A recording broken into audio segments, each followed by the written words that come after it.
യേശു മിശിഹായ്ക്ക് സ്തുതി ഉണ്ടായിരിക്കട്ടെ.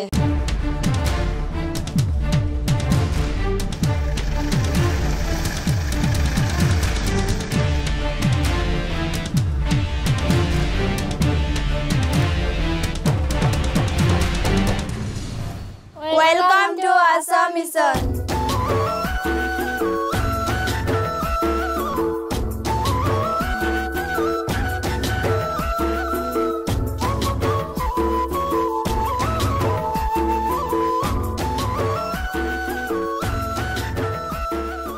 വിഭിന്ന ഭാഷകളിലും വിഭിന്ന ട്രൈബിലും പെട്ട ഒരു സമൂഹമാണ് ഈ രൂപതയുടെ ഉള്ളടക്കം.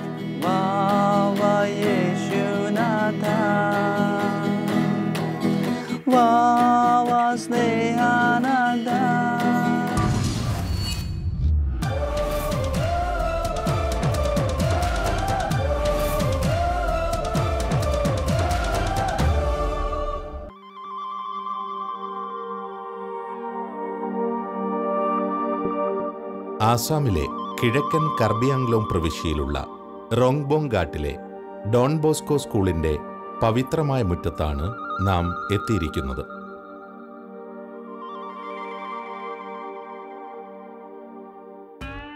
കാഴ്ചയിൽ നിലവാരം പുലർത്താത്ത പ്രത്യേകതകളൊന്നുമില്ലാത്ത ഈ സ്കൂളിന്റെ മേൽ പരാമർശിച്ച പവിത്രതയെക്കുറിച്ച് പറയുന്നതിന് മുമ്പ് ഈ മിഷനെ പരിചയപ്പെടുത്താം. വളരെ ഒറ്റപ്പെട്ടതും യാത്രാസൗകര്യങ്ങളൊന്നുമില്ലാത്തതുമായ ഒരു മിഷൻ ഇടവകയാണിത്. നിഷ്കളങ്കമായ ഒരു പറ്റം ജനതയ്ക്ക് വേണ്ടി ദൈവം തുടങ്ങിവെച്ച ഇടവക. ഇവിടം കാണുമ്പോൾ നമ്മുടെ കർത്താവ് ഭൂമിയിൽ ജാതനായപ്പോഴുള്ള പശ്ചാത്തലത്തെ അനുസ്മരിപ്പിക്കുന്ന തരത്തിലുള്ള പരിശുദ്ധമായ അന്തരീക്ഷം. 1998 ഈ ഡോൺ ബോസ്കോ സ്കൂൾ ഇവിടെ സ്ഥാപിച്ചത്. അസമിൻ്റെ കിഴക്കൻ മലമുകളിലും താഴ്വരയിലും വസിക്കുന്ന ജനതയ്ക്ക് വേണ്ടിയാണ് പ്രധാനമായും ഇത് തുടങ്ങിയത്. കർബി ഗോത്രവിഭാഗത്തിൽപ്പെട്ടവരാണ് 95%.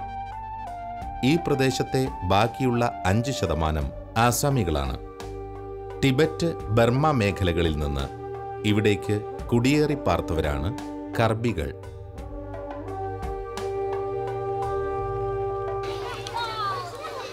ആസാമിലെ ദിഫു രൂപതയുടെ കീഴിലുള്ള ഒരു ഇടവകയാണ് സെൻറ്റ് ഫ്രാൻസിസ് സേവിയർ ചർച്ച്. അതിൻ്റെ കീഴിലുള്ള ഒരു വിദ്യാഭ്യാസ സ്ഥാപനമാണ് ഡോൺ ബോസ്കോ ഹൈസ്കൂൾ. നമ്മുടെ ഈ പുറയിൽ കാണുന്ന ഈ കെട്ടിടം പ്രൈമറി സ്കൂളാണ്. ഈ കുട്ടികളെല്ലാം ഈ ഗ്രാമങ്ങളിൽ നിന്നും ഇതിനു ചുറ്റുമുള്ള ഗ്രാമങ്ങളിൽ നിന്ന് വരുന്നതാണ്. ഏതാണ്ട് 10-15 വില്ലേജുകൾ, ഗ്രാമങ്ങൾ ഇതിവിടെയുണ്ട്. അവിടെ നിന്നുള്ള വിദ്യാർത്ഥികളാണ് ഇവിടെയെല്ലാം വരുന്നത്. അവരുടെ ബാക്ക്ഗ്രൗണ്ട് ഭയങ്കര ഒരു ദാരിദ്ര്യമുള്ള കുടുംബത്തിൽ നിന്നാണ്. എന്നാലും നല്ലൊരു വിദ്യാഭ്യാസം അവർക്ക് കൊടുക്കണമെന്ന് ഞങ്ങൾക്ക് വളരെ താല്പര്യമുണ്ട്. അത് കാരണമാണ് ഇവിടെ ഈ ഗ്രാമത്തിൽ ഞങ്ങൾ ഈ സ്ഥാപനം ഉണ്ടാക്കിയത് തന്നെ. പക്ഷേ ഇവിടുത്തെ രീതിയിലുള്ള മുളയിലുള്ള ഒരു കെട്ടിടത്തിലാണ് അവരുടെ വിദ്യാഭ്യാസം നടക്കുന്നത്. വളരെ പരിമിതികളുള്ള ഒരു സ്ഥലമാണ്. കൂടുതലും ദരിദ്രരായ പിള്ളേരാണ്. അതുകൊണ്ട് തന്നെ ഞങ്ങൾക്കൊരു നല്ലൊരു സൗകര്യങ്ങൾ അവർക്ക് കൊടുക്കുവാനായിട്ട് പറ്റുന്നില്ല. എങ്കിലും നല്ലൊരു വിദ്യാഭ്യാസം കൊടുക്കുവാനുള്ള ഞങ്ങളുടെ ആ തീഷ്ണതയാണ് ഞങ്ങളെ ഈ പിള്ളേർക്ക് വേണ്ടി, നല്ലൊരു വിദ്യാർത്ഥികളായ ഇവരേക്ക് വേണ്ടി വർക്ക് ചെയ്യുവാനായിട്ട് ഞങ്ങളെ പ്രേരിപ്പിക്കുന്നത്. അതുകൊണ്ട് ഈ നല്ല മക്കളായ ദൈവത്തിൻ്റെ മക്കളായ അവർക്ക് വേണ്ടി വിദ്യാഭ്യാസം കൊടുക്കുവാനായിട്ട് ഞങ്ങൾക്ക് ഇനിയും നിങ്ങളുടെ പ്രാർത്ഥനയും നിങ്ങളുടെ പറ്റുന്ന രീതിയിലുള്ള സഹായങ്ങൾ ഞങ്ങൾക്ക് കിട്ടുമെങ്കിൽ വളരെ നല്ലതായിരിക്കും. ഇനിയും ദൈവത്തിന് വേണ്ടി ഒത്തിരി കാര്യങ്ങൾ ഈ മക്കളിലേക്ക് പകർന്നു കൊടുക്കുവാനുള്ള അനുഗ്രഹം ഞങ്ങൾക്ക് കിട്ടുവാൻ വേണ്ടി പ്രത്യേകം നിങ്ങൾ പ്രാർത്ഥിക്കണം എന്ന് ഞങ്ങൾ വിനീതമായി അപേക്ഷിക്കുന്നു.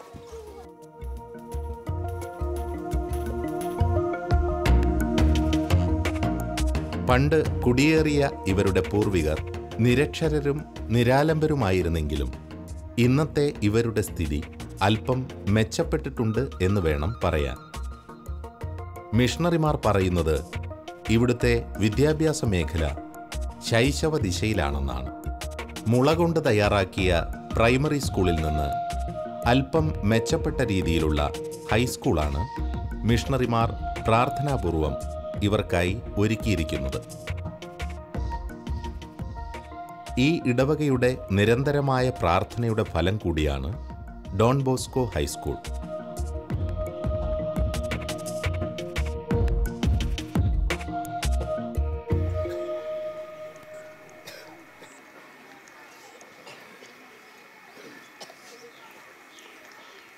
Good morning, dear students.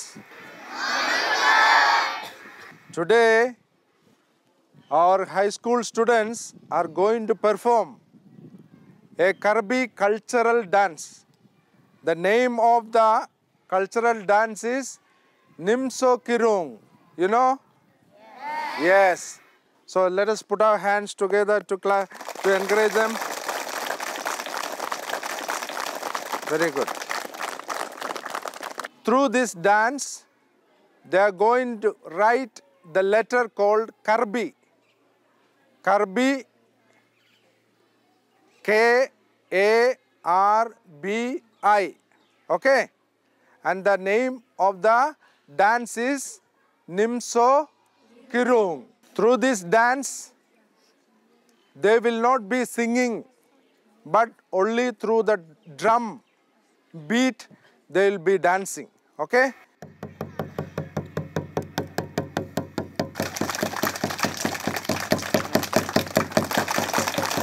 Very good.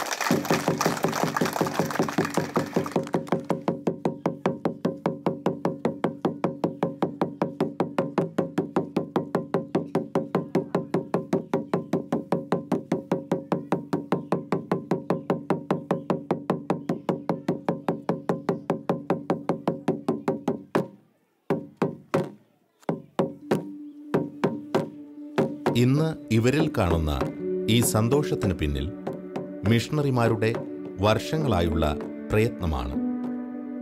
ഇവരുടെ വിദ്യാഭ്യാസത്തിനൊപ്പം തന്നെ ഇവരുടെ തനതായ സംസ്കാരത്തെ സ്നേഹിക്കാനും അത് മറ്റുള്ള സ്ഥലങ്ങളിൽ പ്രദർശിപ്പിക്കാനും മിഷണറിമാർ നല്ല പ്രോത്സാഹനം നൽകുന്നുണ്ട് ഇവിടെ. കാരണം അറിവ് ഇവരിൽ വളരുന്നതോടൊപ്പം തന്നെ ഇവരുടെ അസ്തിത്വത്തെയും പാരമ്പര്യത്തെയും മുറുകെ പിടിക്കണമെന്ന് മിഷണറിമാർക്ക് നിർബന്ധമുണ്ട്. കർബികളുടെ പൂർവികർ കാട്ടിയിട്ടുള്ള നിഷ്കളങ്കമായ സ്നേഹപ്രകടനമാണ് മിഷണറിമാരെ കൂടുതൽ ആകർഷിച്ചത്. അതുതന്നെയാണ് ഇവിടുത്തെ അസമികളെയും ഇവരിലേക്ക് അടുപ്പിച്ചത്.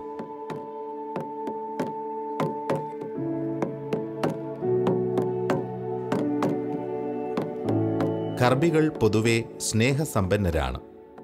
പ്രകൃതിയുമായി സഹവർത്തിച്ച് ജീവിച്ചവർ. ഐക്യത്തിനും സാഹോദര്യത്തിനും മുൻതൂക്കം നൽകുന്നവരുമാണ്. അതിനാൽ മിഷണറിമാർ ഇവരുടെ ഈ സംസ്കാരത്തെയും ജീവിത രീതികളെയും ബഹുമാനിക്കുന്നു.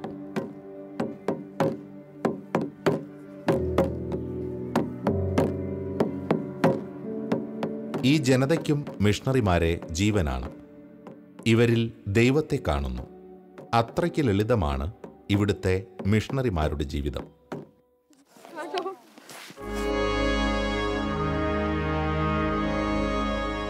ഈ കുരുന്നുകളിൽ വലിയ പ്രതീക്ഷകളാണ് മിഷണറിമാർക്കുള്ളത്. സാമൂഹികപരമായി ഒരു ഇടത്തരം ജീവിത രീതിയിലേക്ക് ഇവരെ ഉയർത്തണമെങ്കിൽ ഇവിടെ വിദ്യാഭ്യാസം അത്യാവശ്യമാണ്.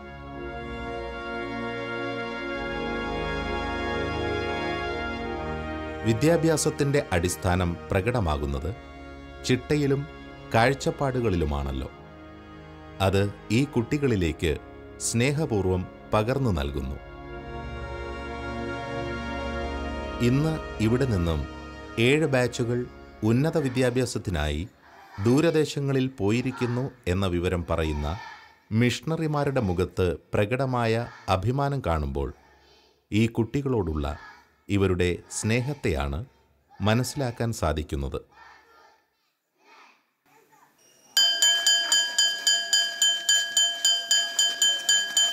ഇനി ഇവർക്ക് കുറേ യാത്ര ചെയ്യണം ഇവരുടെ വീടുകളിലെത്താൻ. ഒട്ടുമിക്ക വിദ്യാർത്ഥികളും സമീപത്തുള്ള കുന്നുകളിലും മലകളിലുമൊക്കെയാണ് താമസിക്കുന്നത്.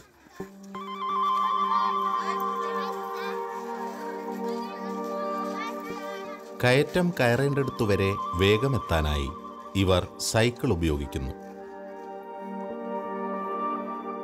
മിഷണറിമാർ പറയുന്നത് നല്ല ഒരു ട്രക്കിംഗ് അനുഭവം ആർക്കെങ്കിലും വേണമെന്നാഗ്രഹിക്കുന്നുണ്ടെങ്കിൽ ആസാം മിഷനിലേക്ക് വന്നാൽ മതിയെന്നാണ്. അതിലൂടെ നല്ല ഒരു മിഷൻ അനുഭവം ആസ്വദിക്കാമെന്നാണ്.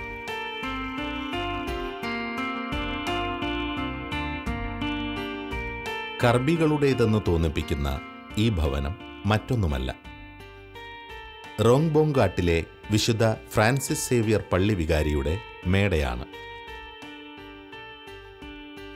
ഏതു സമയത്തും ആന ഇറങ്ങി വരാവുന്ന ഒരിടം കൂടിയാണിതെന്ന് പറഞ്ഞു കേട്ടപ്പോൾ സത്യം പറയാമല്ലോ, നല്ല ഭയം തോന്നി.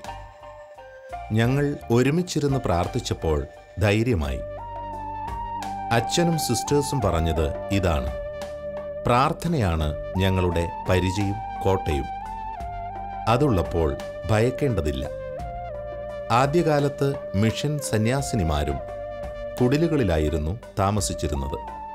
ഇപ്പോൾ ദൈവം അവർക്ക് നല്ല ഒരു വാസസ്ഥലം ഒരുക്കിക്കൊടുത്തു. അതിന് മുൻകൈയെടുത്തതും അധ്വാനിച്ചതും ഇവിടുത്തെ ജനങ്ങളാണെന്ന് പറയുമ്പോൾ മിഷണറിമാരോടുള്ള ഇവിടുത്തെ ജനത്തിൻ്റെ സ്നേഹം വ്യക്തമാകുന്നു. നാടും വീടും വിട്ട് ഇവിടെ ഈ കാട്ടുപ്രദേശത്ത് സേവനം ചെയ്യാൻ വന്ന മിഷണറിമാരോടുള്ള നന്ദി പ്രകടനം കൂടിയായിരുന്നു ഇത്. നമുക്ക് അച്ഛനെ ഒന്ന് പരിചയപ്പെടാം.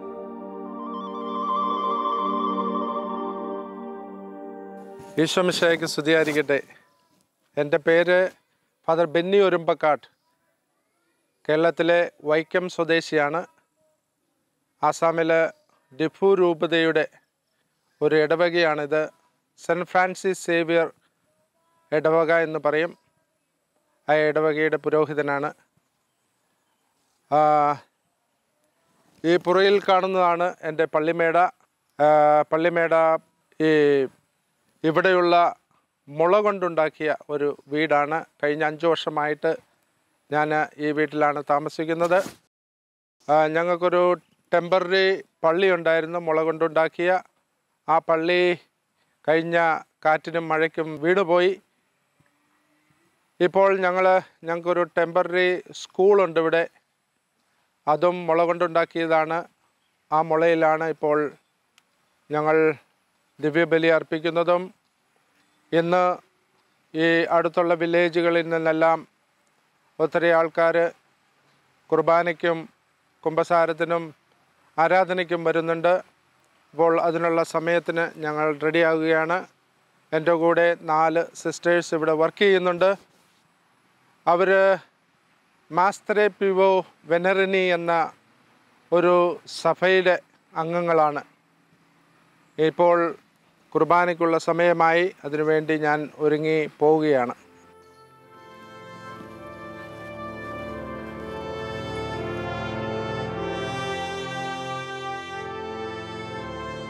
ഞായറാഴ്ചത്തെ കുർബാനയ്ക്ക് വിദൂരങ്ങളിൽ നിന്നും സമീപ പ്രദേശത്തു നിന്നുമൊക്കെ വിശ്വാസികൾ എത്തിയിരുന്നു. ചിലർ താൽക്കാലികമായ അൾത്താര ഒരുക്കുന്ന തിരക്കിലായിരുന്നു. അപ്പോഴേക്കും ഇടവക ജനം മുഴുവനും ബലിയർപ്പണത്തിൽ പങ്കെടുക്കാൻ എത്തിക്കഴിഞ്ഞിരുന്നു.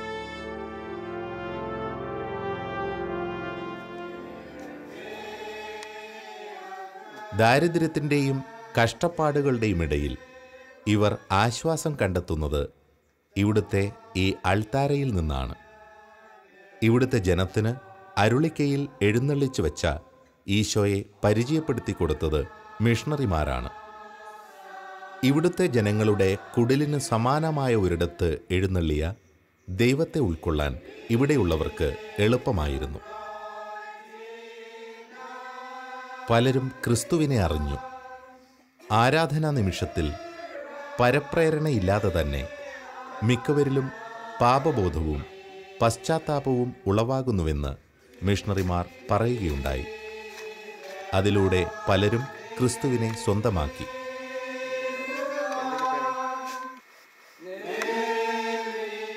മുള കൊണ്ടുണ്ടാക്കിയ ഒരു സാധാരണ വിദ്യാലയത്തെ ദേവാലയമാക്കി ഉയർത്തിയ ഈ നിമിഷത്തെ ഓർത്ത് നമുക്കും അവിടുത്തോട് നന്ദി പറയാം.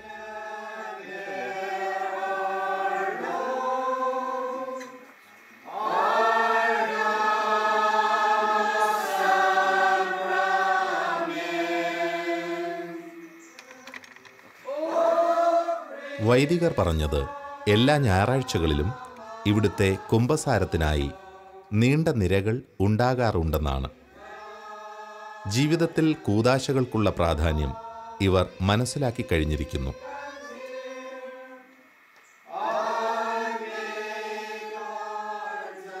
അനേകം ആത്മീയ വരദാനങ്ങൾ ലഭിച്ചവരും ഇവരുടെ കൂട്ടത്തിലുണ്ട്.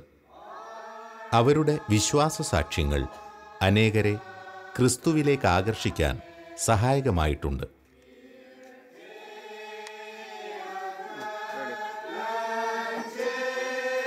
മിഷണറിമാരുടെ ഇപ്പോഴത്തെ പ്രാർത്ഥന ഇവിടെ ഇനി ദൈവവിളികൾ സാധ്യമാക്കണമേ എന്നാണ്. ഇനിയും അനേകർ ദിവ്യബലിയിലും മറ്റു കൂദാശകളിലും പങ്കെടുക്കാൻ സാധിക്കാനാകാതെ ഉൾപ്രദേശങ്ങളിൽ ജീവിച്ചിരിപ്പുണ്ട്.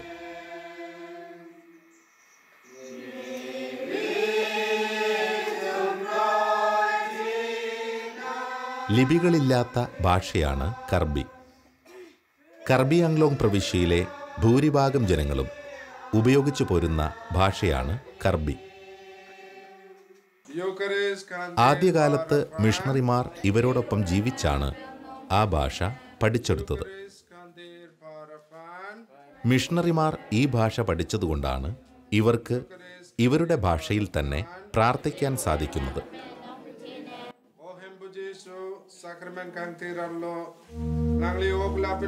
പിൽക്കാലത്ത് യുവ മിഷണറി വൈദികർക്ക് ഒരു സിലബസ് തന്നെ ആസാം മിഷൻ രൂപം കൊടുത്തു.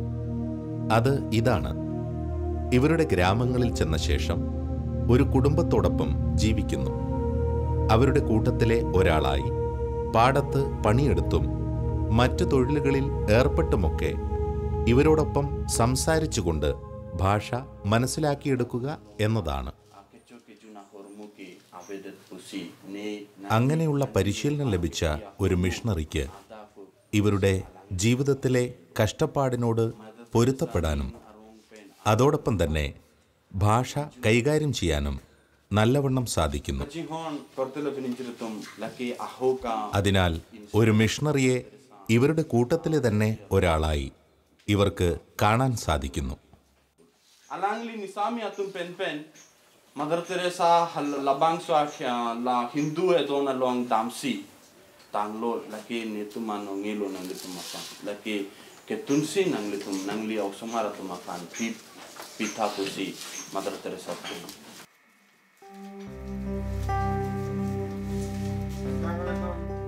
അങ്ങനെ അന്യോന്യം മനസ്സിലാക്കിക്കൊണ്ടുള്ള മറ്റൊരു മിഷൻ ഒരുപക്ഷെ വളരെ വിരളമായിരിക്കും.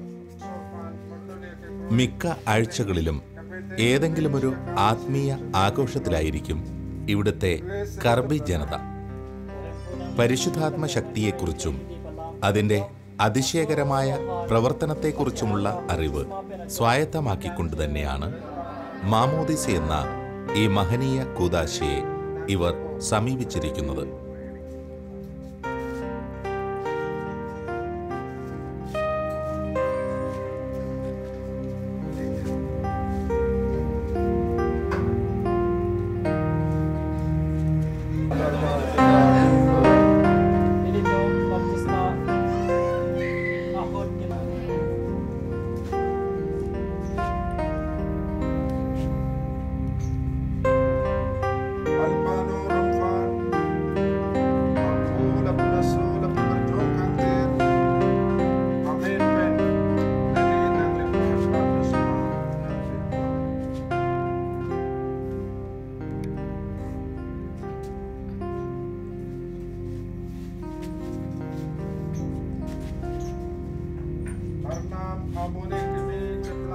നമ്മുടെ നാട്ടിലെ പോലെയുള്ള ആഘോഷങ്ങളൊന്നുമില്ല ഇവിടെ.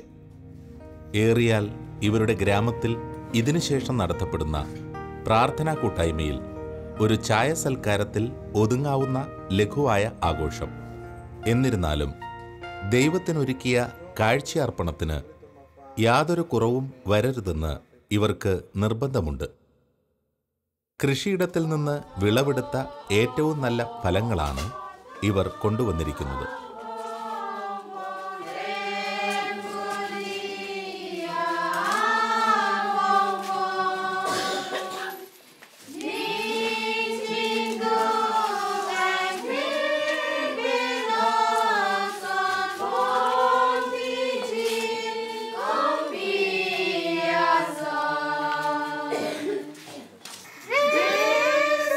അവസാനമായി കൂദാശകളുടെ കേന്ദ്രബിന്ദുവായ വിശുദ്ധ കുർബാന അർപ്പണം. വൈദികൻ നടത്തുന്ന ഈ രംഗം മനസ്സിനെ വല്ലാതെ ആകർഷിച്ചു. യഥാർത്ഥത്തിൽ ഒരു പുൽക്കൂടനുഭവം തന്നെയാണ് ഇവിടെ സന്നിഹിതമായപ്പോൾ ലഭിച്ചത്. മൈക്കില്ല, കൊയർ ടീമില്ല, അത്യാവശ്യം വേണ്ട സൗകര്യങ്ങളൊന്നുമില്ല. എന്നിരുന്നാലും ദിവ്യമായ ഒരു അനുഭൂതി ഞങ്ങളിൽ ഉളവായി. അനേകം മാലാഖമാരുടെ അകമ്പടിയോടെ യേശുവിനെ സ്തുതിക്കുന്ന ദിവ്യമായ സാന്നിധ്യത്താൽ ഈ സ്കൂളും പരിസരവും യഥാർത്ഥത്തിൽ ഒരു ബത്ലഹേമാകുന്നതുപോലെയാണ് തോന്നിയത്. ചുട്ടുപൊള്ളിക്കുന്ന ടിൻ ഷീറ്റിന് കീഴിൽ എല്ലാം മറന്നുകൊണ്ടുള്ള കുർബാന സ്വീകരണം അവിസ്മരണീയമാക്കി മാറ്റി. ഈ സമയത്ത് ഇത്രയും ചൂടുള്ളപ്പോൾ വേനൽക്കാലത്ത് ഇതിനകത്തെ ചൂട് എന്തായിരിക്കും? അതുതന്നെയല്ലേ ഇവിടെ പഠിക്കുന്ന കുരുന്നുകളും അനുഭവിച്ചു പോരുന്നത്. മിഷണറിമാർ പറയുന്നത് ഇവിടുത്തെ ഇടവക ജനത്തിൻ്റെ മുഴുവൻ പ്രാർത്ഥന ഇനിയിവിടെ നല്ല കെട്ടുറപ്പുള്ള ഒരു ദേവാലയം വേണമെന്നതാണ്. അതിനുശേഷം കുരുന്നുകൾക്ക് പഠിക്കാനൊരു നല്ല സ്കൂൾ കെട്ടിടവും. തീർച്ചയായും ഇവരുടെ ഈ നിസ്വാർത്ഥമായ പ്രാർത്ഥനയും കാഴ്ചയും ദൈവം സ്വീകരിച്ചിട്ടുണ്ടാകും. നമുക്കും പ്രാർത്ഥിക്കാം. ദിവ്യബലിക്ക് ശേഷം ഇവിടുത്തെ ജനം വൈദികന് വ്യക്തിപരമായി നന്ദി പറയുന്ന നല്ല ഒരു സംസ്കാരം ഇവരുടെ ഇടയിൽ കാണുമ്പോൾ അനുകരണീയമായ ഒരു രീതിയായി തോന്നി. അന്യോന്യം നന്ദി പറയുമ്പോൾ ദിവ്യബലി മധ്യേ ആശംസിച്ച സമാധാനത്തിൻ്റെ പ്രായോഗികമായ ഒരു നേർക്കാഴ്ചയായി അനുഭവപ്പെടുന്നു. നമുക്കും പ്രാർത്ഥിക്കാം. ഈ ലോകത്തിൽ ഇനിയും അനേകം തീഷ്ണതയുള്ള മിഷണറിമാർ ഉണ്ടാകുന്നതിനു വേണ്ടി. അവിടുത്തെ വചനത്തെ ലോകം മുഴുവൻ എത്രയും വേഗം എത്തിക്കാൻ വേണ്ടി. അതിനായി നമുക്കും പങ്കാളികളാകാം. മിഷനെ പ്രോത്സാഹിപ്പിക്കാം, പ്രാർത്ഥിക്കാം.